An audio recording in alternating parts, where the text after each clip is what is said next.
আসসালামু আলাইকুম, শুভ সকাল। কেমন আছেন আপনারা? আলহামদুলিল্লাহ, আমি তো ভালো আছি। রান্না করতে আসলাম, কড়াইতে বসাই দিচ্ছি। এখন কড়াইতে তেল দিয়ে দিব। এটা আমি কচু বাগার দিব।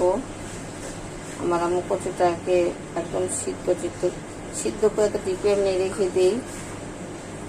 একটু তেল দিই, প্রচুর পরিমাণ কম।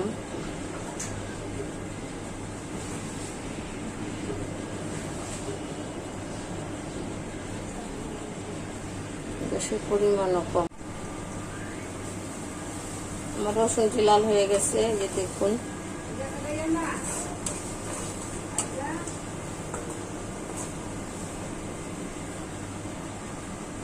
এখন দিয়ে দিব কচু। এই যে হচ্ছে কচু। বিসমিল্লাহ।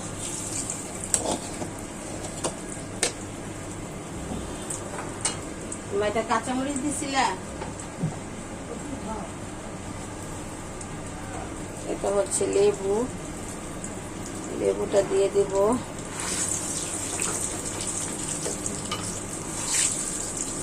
কাঁচামরিচ তো চিহ্ন অনেকটা। হ্যাঁ,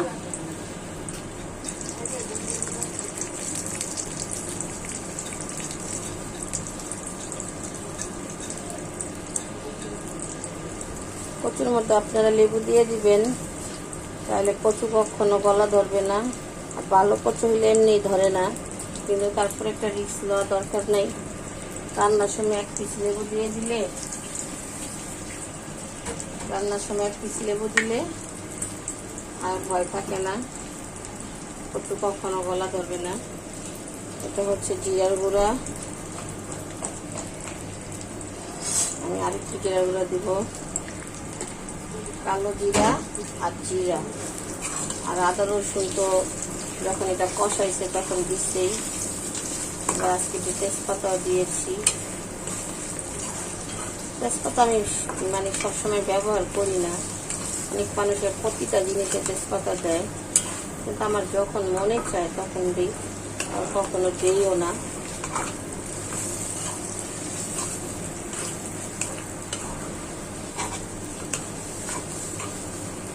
কচুতে যদি পানি থাকে, কচু কলাম গলা ধরে আর খেতেও ভালো লাগে না।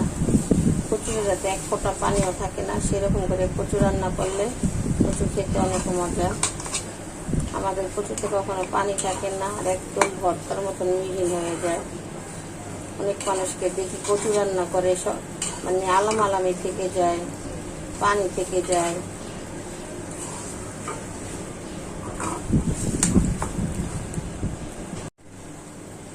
আমি এখানে লবণ দিয়ে দিছি, এক ফোঁটা চিনি দিয়ে দিছি।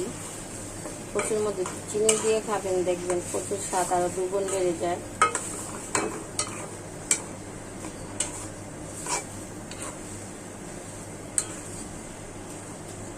আমার কচুটি রান্না হয়ে গেছে, দেখুন কড়াইতে লেগে যাচ্ছে, তার মানে পানি শুকিয়ে গেছে, ভাজা ভাজা হয়ে গেছে। এখন এটা আমি নামিয়ে ফেলবো।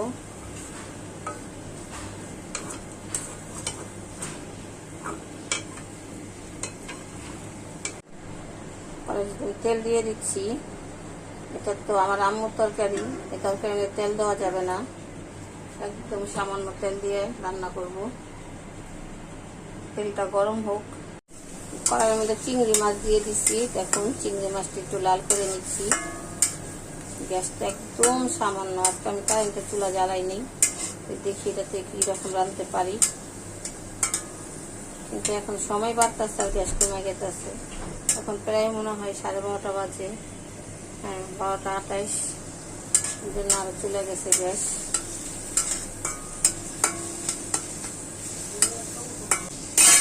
চিন্তা তো আমার মাথাও কোন সময় কোন খবর আছে। এখানে আছে হলুদ, মরিচ, লবণ, আদা বাটা, পেঁয়াজ দিয়ে দিচ্ছি।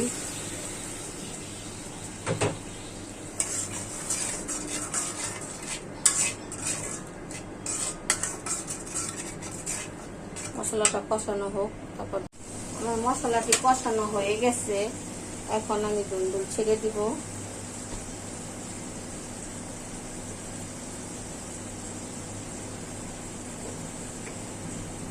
এই যে দুন্দুল দিয়ে দিব। এটা মধ্যে একদম মশলা কম। আমার আম্মু ঝাল খেতে পারে না, তেল খেতে পারে না, উনি হাতের রুগী, তাই ওনার জন্য রান্না করলে আমি তেল মশলা অনেক কম দিয়ে রান্না করি, আলাদা কিছু রান্না করি।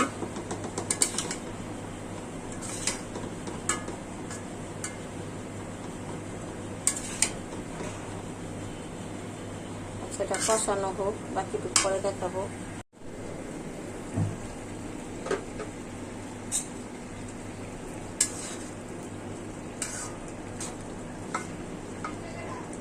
বেগুনটা গলে নেই এখনো, আর একটু গলবে। আমি এখন ধনিয়া পাতা দিয়ে দিব।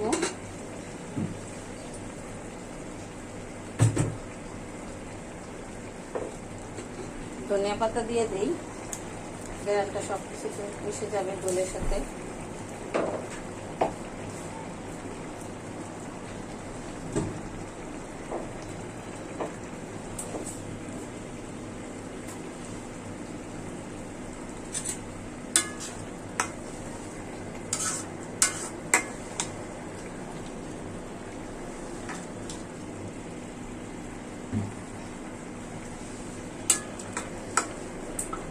লবণ সব ঠিক আছে, আর একটু সিদ্ধ হোক। আমার তরকারিটি হয়ে গেছে, এই যে দেখুন। আর একটু শুকায়, আর শুকাবো না, এটা নামাইলে শুকায় যাবো গা। আচ্ছা, রেখে দিই। এভাবে করে রান্না করে খাবেন, দেখবেন ভালো লাগে। দুলদুল দিয়ে চিংড়ি মাছ দিয়ে তো এমনি অনেক মজার তরকারি।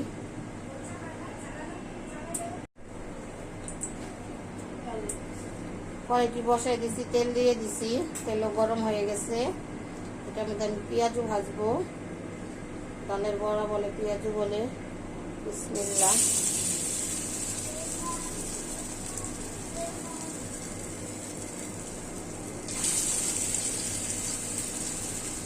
রান্না আমার অনেক লেট হয়ে গেছে।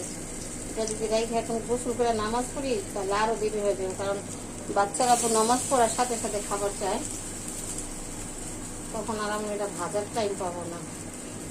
তো সেটা যদি পুরো কমপ্লিট করে যাই, আমার নামাজ দেরি হইলেও অপেক্ষা করবো, নামাজের পর আর কাকে করে আসতে দিব না।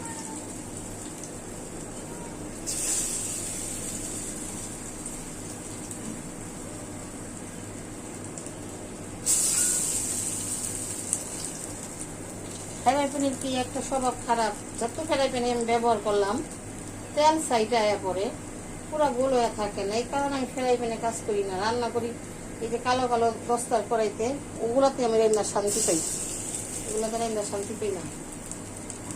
এত দাম দিয়ে আমি একটা আনলাম তাওয়া, মানে রুটি ভাজার জন্য, ওটার মধ্যে কোনো মানে তেলের কামই করতে পারি না, তেল সব এক সাইডে আয়া থাকে। আমার আরেকটা ফ্রাই প্যান আছে, ওটা নন স্টিকের, ওটা আমার বোন আমার বিদেশ থেকে আইনা দিয়েছে, সৌদির থেকে। আমার মা তো বোন সৌদির থেকে আমার ফ্রাই প্যান এনে দিচ্ছে। ওই ফ্রাই প্যানটা একদিন রান্না করে দেখি একই অবস্থা, মা তেল তেল সাইডে। দেখুন যে লাল লাল করে ভেজে নিয়েছি, এই যে উঠে ফেলেছি। এখন আরো কিছুটা চুলায় দিয়েছি, এখন একটু উল্টায় দেবো।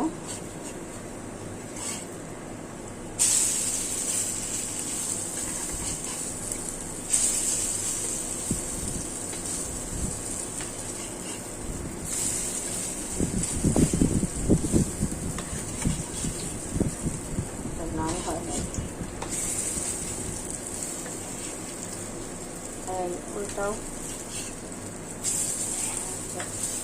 আমার ভাজা হয়ে গেছে, এখন এগুলো নামিয়ে ফেলবো।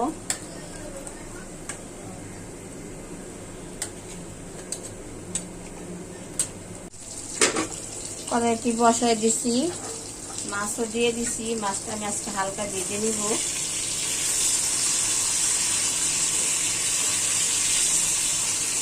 যখন না ব্যস্ত থাকি না, তখন একদম পারফেক্ট ভিডিও বানাতে পারি না, মানে কোনটা থেকে কোনটা করুন কোনো দিশা পাই না। আমরা সবজি কাটতেছি, এখানে আমার আম্মুরা মাছটা বসাই দিচ্ছি। ব্যস্ত এমন এক জিনিস, সকালবেলা মহিলাদের যুদ্ধ করতে হবে রান্না বান্না নিয়ে। মাছটি আমার ভাজা হয়ে গেছে, এখন এটা আমি নামিয়ে ফেলবো। মাছের মধ্যে মাসাল্লা অনেক তেল উঠছে, তরকারিতে একটু পাক করবো, এই তেল দিয়ে আমি রান্না করব, আলাদা তেল দিব না। এখানে আছে পেঁয়াজ, আদা রসুন বাটা, লবণ, হলুদ মরিচ, আমি দিয়ে দিচ্ছি। বিসমিল্লাহ।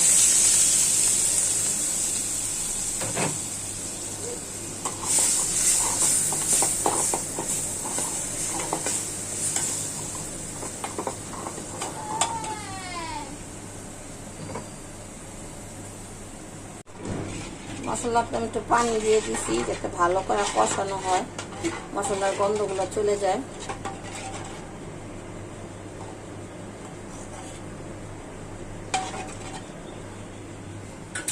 আচ্ছা, মশলাটা কষানো হোক, বাকি দেখাচ্ছি।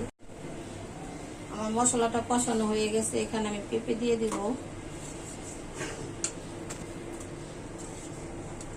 পেঁপেও তো ভালো সিদ্ধ হয়ে গেছে, আমি তো একটুখানি হালকা ভাত দিতে চাইছিলাম। আচ্ছা,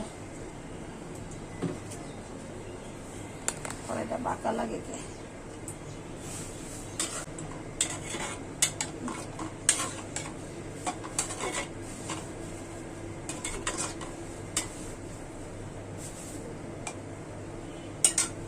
পানি দেবো না, কষানো হোক।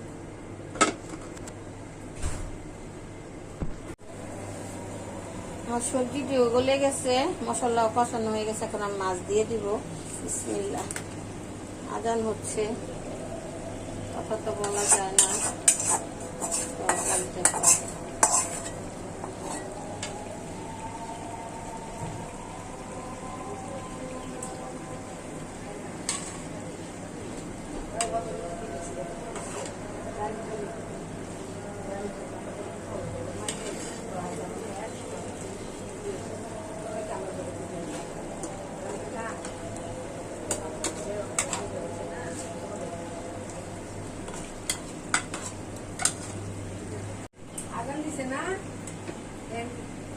আমি তরকারিতে ধনিয়া পাতা দিয়ে দিছি আর ঝোল দিয়ে দিছি।